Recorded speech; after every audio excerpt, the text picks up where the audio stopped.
या देवी सर्वभूतेषु विद्यारूपेण संस्थिता नमस्तस्यै नमस्तस्यै नमस्तस्यै नमो नमः। सुप्रभात। माघ मास की शुक्ल पक्ष की पंचमी को बसंत पंचमी का पर्व मनाया जाता है। इसी दिन से बसंत ऋतु का आगमन होता है। बसंत ऋतु, जी हाँ, ऋतुराज कहलाने वाली इस ऋतु का प्रभाव प्रकृति के कण कण को प्रफुल्लित व मानव हृदय के तारों को झंकृत करने वाला होता है। कल कल करते झरने, नदियाँ खुशबू से सराबोर करते मुस्कुराते रंग बिरंगे फूल, आम पर बोराए मोर, कुहू कुहू करती कोयल मानो जीवन को नवयौवन प्रदान करते हैं। चारों ओर फैली हरियाली, सरसों के लहराते खेत, गेहूं की हरी भरी बालियां, कृषक की अथक मेहनत के मोती स्वरूप इस प्रकृति का अद्भुत श्रृंगार करते हैं। चहुं ओर श्रृंगार रस का रंग बिखरा दिखाई देता है। मंद मंद बयार के झोंके मानो मानव के हृदय को ताजगी का संदेश देते हैं। इसी दिन विद्या व संगीत की देवी माँ सरस्वती का पूजन भी किया जाता है। ज्ञान और संगीत के अभाव में प्रकृति व मनुष्य जीवन नीरस जान पड़ता है। आराध्या माँ सरस्वती के पूजन में विशेषकर पीले फूल चढ़ाए जाते हैं और पीले रंग के व्यंजनों का भोग लगाया जाता है। आज नेशनल पब्लिक स्कूल के विद्यार्थियों द्वारा इस वसंतोत्सव के गुलदस्ते में भिन्न भिन्न विधाओं के पुष्प गूंथे गए हैं, जिसमें सर्वप्रथम नन्हे नन्हे कंठस्वरों में प्रस्तुत है माँ शारदा की आराधना।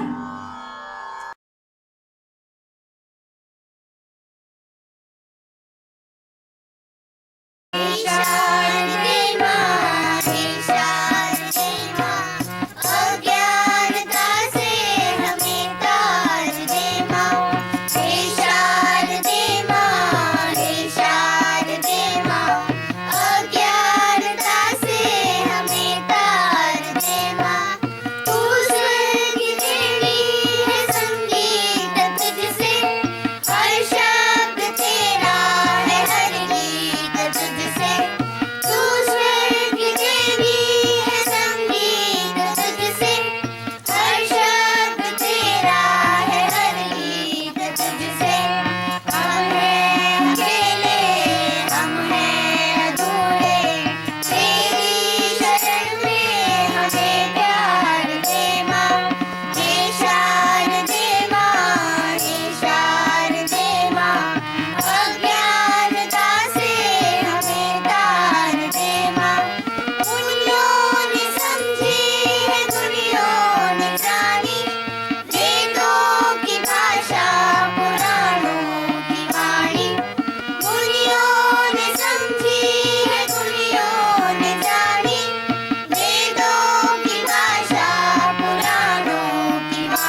माध्यम है साहित्य से चुनी हुई सुंदर शब्दों की लड़ियां।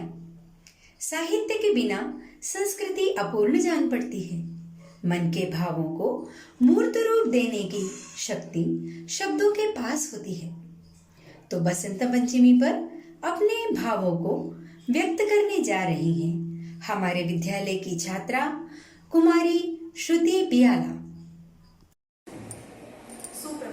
मैं श्रुति बियाला, कक्षा 10वीं की छात्रा, आज आप सभी के समक्ष बसंत पंचमी के उपलक्ष्य में अपने विचार प्रकट करने जा रही हूँ। माघ शुक्ल में पड़ने वाली पंचमी विद्या की देवी सरस्वती की जयंती का पर्व है।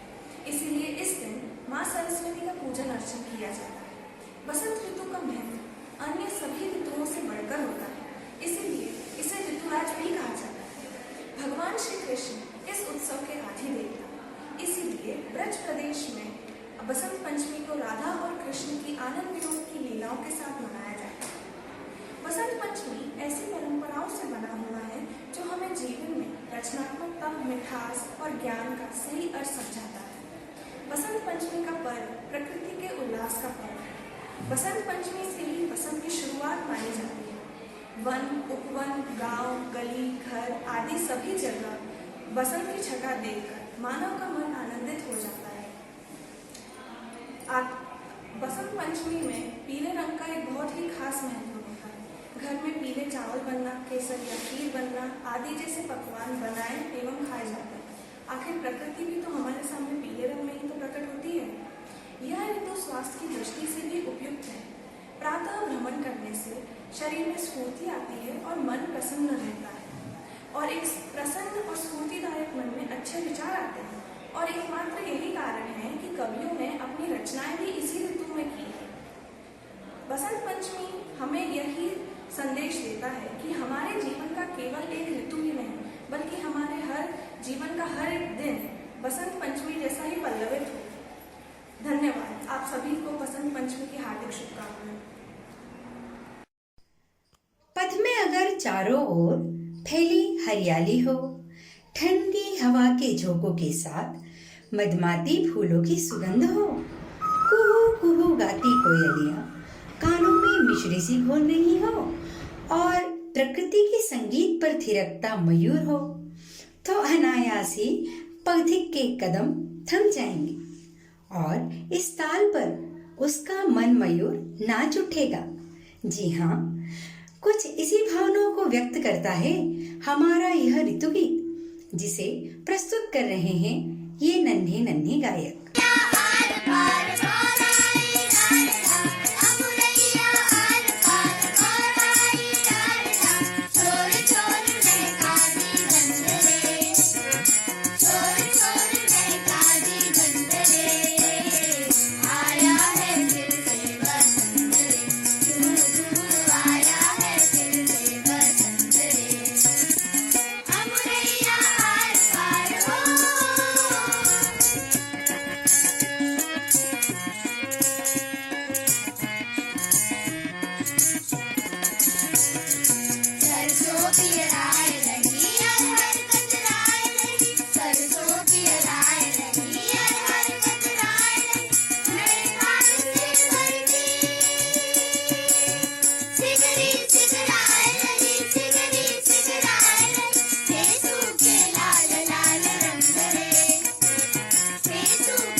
देखो ये कैसा सुनहरा अंत हुआ, हरियाली का मौसम आया, अब तो आरंभ वसंत हुआ, अब तो आरंभ वसंत हुआ। जिस प्रकार मनुष्य जीवन में यौवन आता है, उसी प्रकार वसंत इस प्रकृति का यौवन है। जाती हुई सर्दियां, बड़े होते दिन, धीरे धीरे तेज होती गुनगुनी धूप काव्य प्रेमियों को हमेशा अपनी ओर आकर्षित करती है। वसंत ऋतु सदैव ही कवियों की प्रिय ऋतु रही है।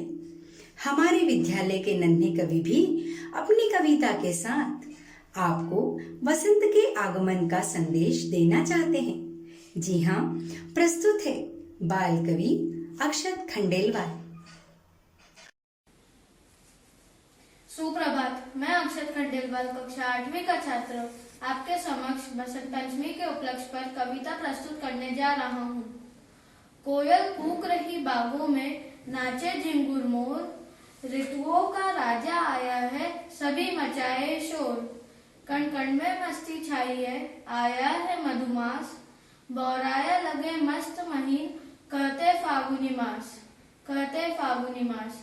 पीले पीले फूल खिले हैं, पीली सरसोगात, मधमाते मकरंद भरे से दिखता है हर बात। तरुणाई छाई पुष्पों पर, मधमाता है भ्रम, हरी भरी रंगीन छटाए, रंग भरा हो श्रम। धन्यवाद। सृष्टि के प्रारंभिक काल में जब भगवान शिव की आज्ञा से ब्रह्मा जी ने मानव की रचना की, तब वे इस सर्जन से संतुष्ट नहीं थे, क्योंकि चारों ओर मौन सा छाया था।